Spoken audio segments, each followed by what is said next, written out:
time, we have quarterback coach Rhett Rodriguez. Questions for Rhett? Rhett? So, Rhett, start with, I mean, obviously you grew up in the system besides playing in it and now coaching in it. So what kind of advantage is it to have this depth in it, even though you haven't really coached in it that long? Yeah, I think this is a system that I knew kind of our playbook before I knew my own high school playbook. Shout out to my high school coach, Jeff Skurin.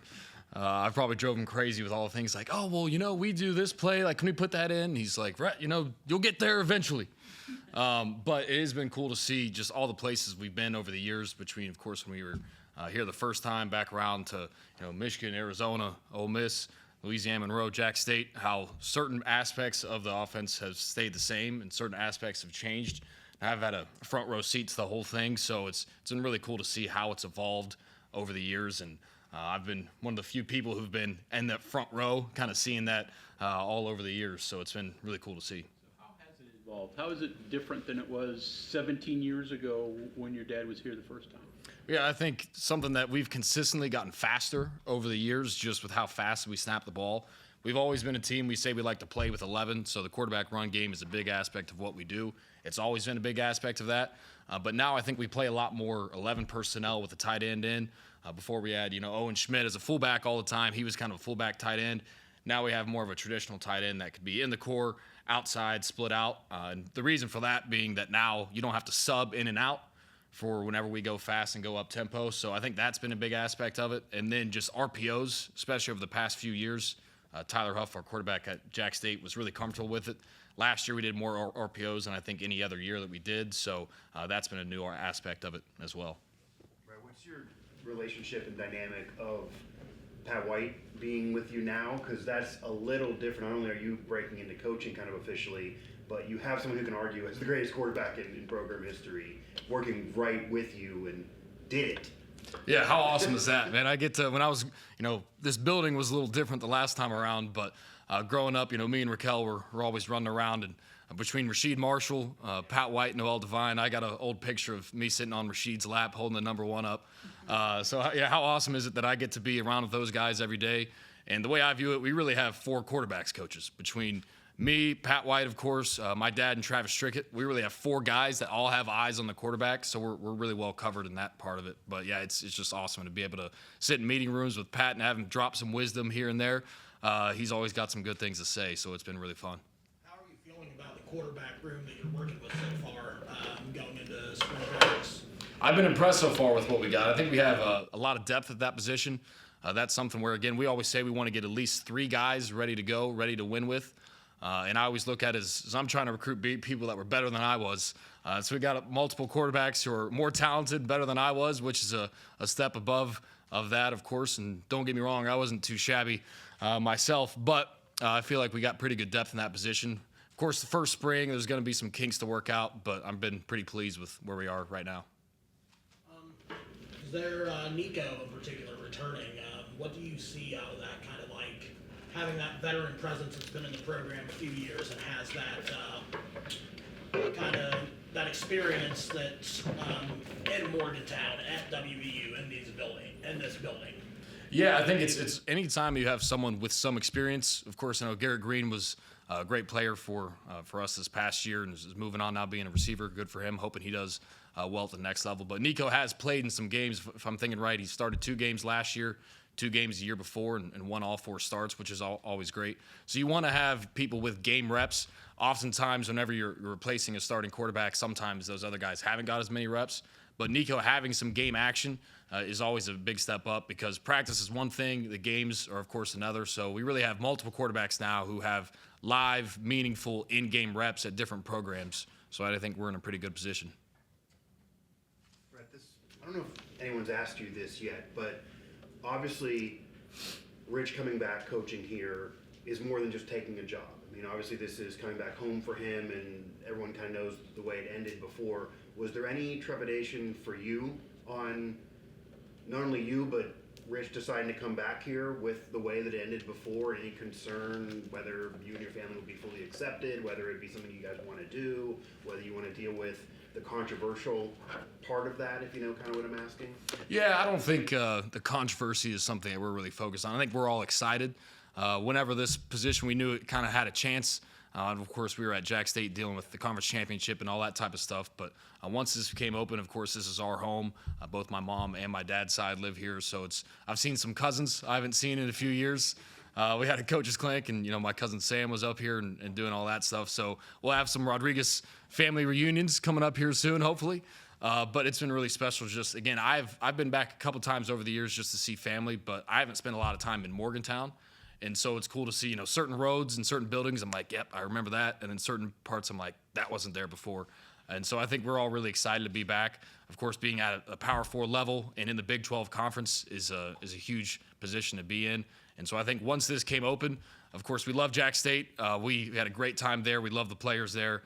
We could have been happy there for, the rest of my dad's career, whatever that may be. But whenever this opportunity came up, it was something we were all really excited about. Dynamic. Your dad is your boss is your dad. So, and you, like I was saying to your dad a little bit earlier, you can talk to family a little bit different than you can talk to your boss. How is that dynamic for you? Are there points where like you're in a meeting room where you feel, okay, I'm comfortable enough to talk to him like my dad rather than my boss, and just go, hey dad, lay off. It's like where just an employee might not be as bold to say it a certain way.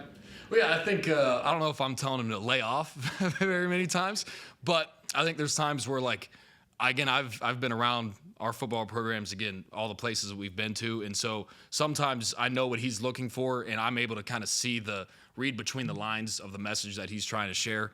And so I'm always, they call me the tree hugger of the staff, because we always print out all these paper, and I'm like, we have technology now, and so I'm always trying to get that part of it going. But I think there's times where, again, some of the members of the staff have been with us at various stops, but I think me and Coach Garrett, a couple of those guys that were with us at Jack State, we're able to kind of be that second layer of communication where, all right, I know what he's saying, but maybe it might be unclear sometimes.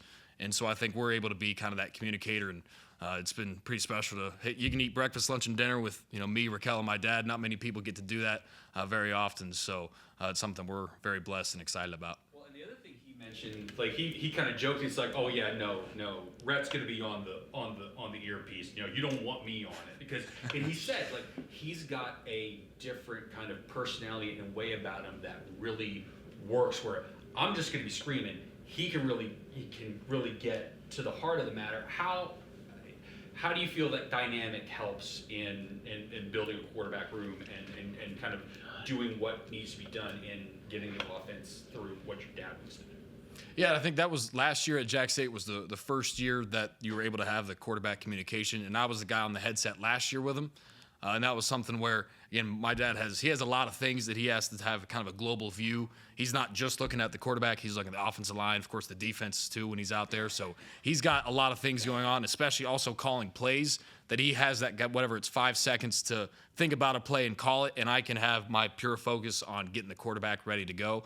And so I think also just being kind of that calm demeanor, helping the quarterbacks out, where my dad can focus more on calling the plays, and I can be the ones kind of communicating that to the quarterbacks is something that worked well for us last year, and I expect it to work well for us this year as well. And he also mentioned, he talked about the first time he got on you after like missing a throw, and he starts jumping you, and he said he starts laughing. He goes like, "That's not the reaction I was expecting." But you said you laughed and said, "I knew this was coming." How much does that help when just what's coming? Yeah, I think, you'll probably hear us say all the time, cover 3, throw the seams. That's like one of our big things. A lot of our pass plays, cover 3, the weakness of the defense is the 2 seams, put 2 verticals on that middle safety. But the first time, I remember it was like one of my first practices at Arizona.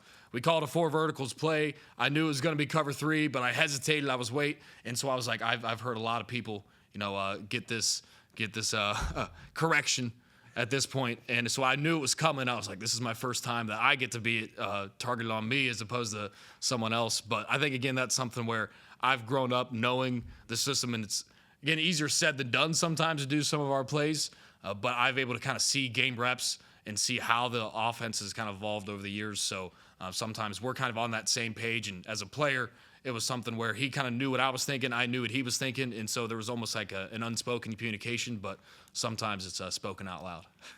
Two questions. First one, what got you into business? I mean, rather than coaching at first, and how did you break that to your dad? Yeah, I think that's something where we always say we want you to get an education, not just the degree.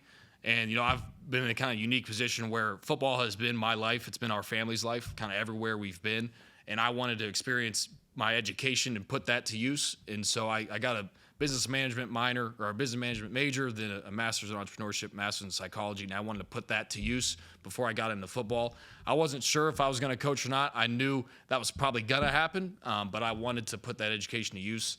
And so I worked in finance for a couple of years, but I was actually hybrid, so I was able to kind of be half in person, half virtual. So half the time I was flying out to Jacksonville and up in the press box doing that stuff as well. But now in the world of NIL, the financial aspect of it, I think, has been really helpful for me. Like last year, I did like a financial literacy thing for the coaches and for the players, and I'll be doing that here probably soon after spring break as well too, where that's something where that's a kind of a newer aspect of the game, and I wanted to get that to be kind of something that I would be one of my strengths. And so I think that was a really helpful 2 years for me to work in finance and kind of translate that over to this as well. And the second question is, and I don't remember how old you were, but in 2007 when all that crap was coming down, did you know what was going on? And I mean, what was it like to go through, losing the pit and then leaving here, and Yeah, I think I was 9 years old, if I'm thinking right. I was born in 1998, so yeah, right around 9 years old. And I remember it was something where the year before, Alabama had been talking to us, and we stayed. And at this point, we decided to go, and it was, of course, something where my friends at school were like, "Oh, what's going on? Like, you guys leaving or whatever it is." And so at the time, of course, you're a little kid. You're just like, "Oh, where are we going now?" But it was just one of those things. As a family, we're like, "All right, we're going to the next place," and it was just, "All right, here we go. Let's pack up our bags and go." And so, of course, West Virginia is a special place, and we're happy to be back.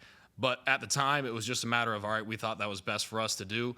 And it was, all right, we're communicating, we're a family, and here we go on board to the next stop. And every place we've been, it's always been, living in a coach's life. It's almost being like, the military. You're moving around so much that almost every spot it's been cool to see how every state, every school, every program is a little different.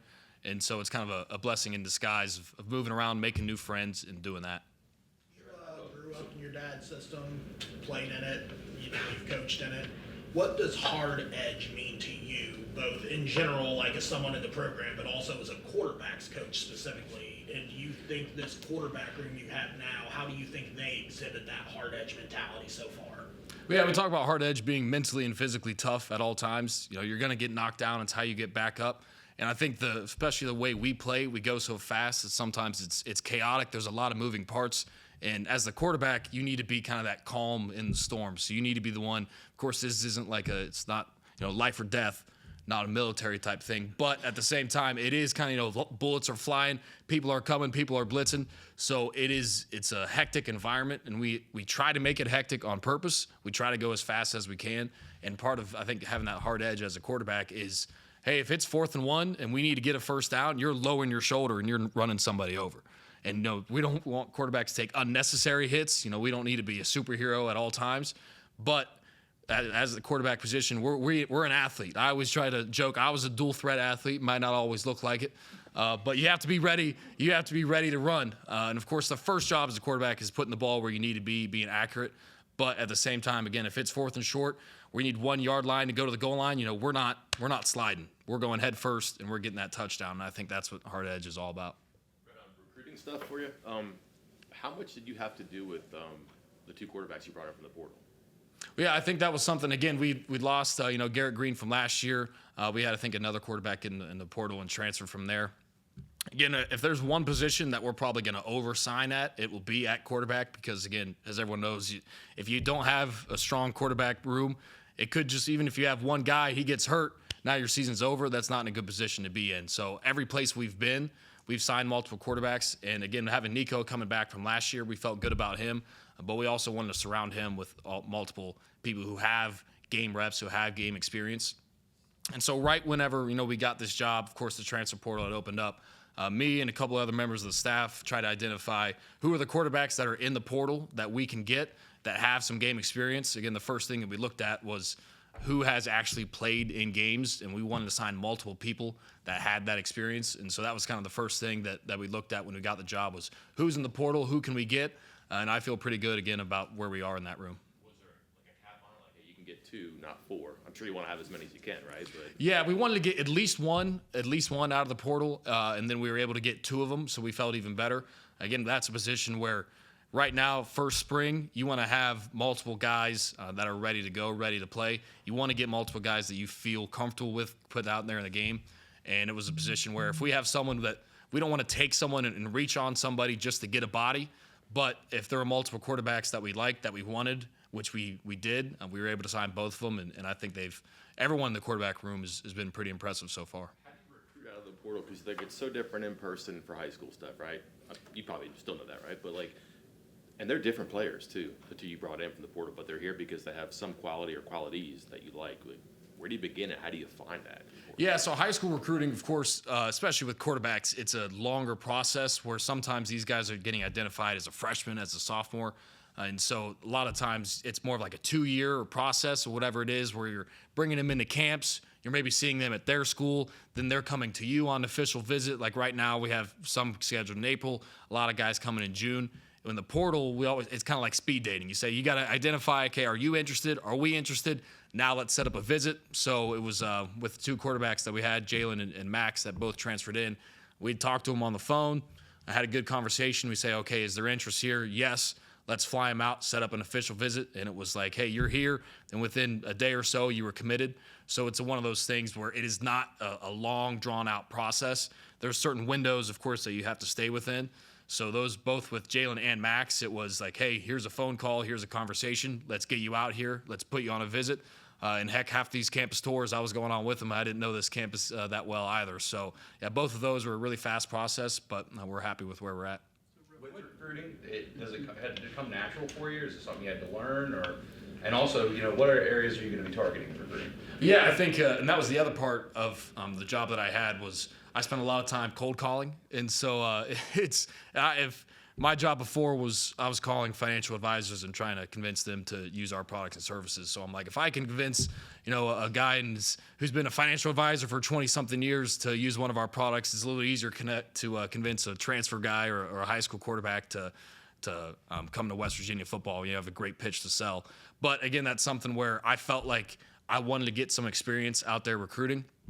And although it might not be exactly the same, I spent a lot of time on the phones, a lot of time trying to convince people, setting up in-person meetings and that type of stuff. So I think that also helped translate over where now having a phone call with a 18-year-old recruit is a lot easier than someone who's been a financial advisor in a suit for 30 years. So that's been not too hard of a transition. But again, I think that was something I wanted to do. I wanted to get some time in finance and in sales, so that kind of worked out for me.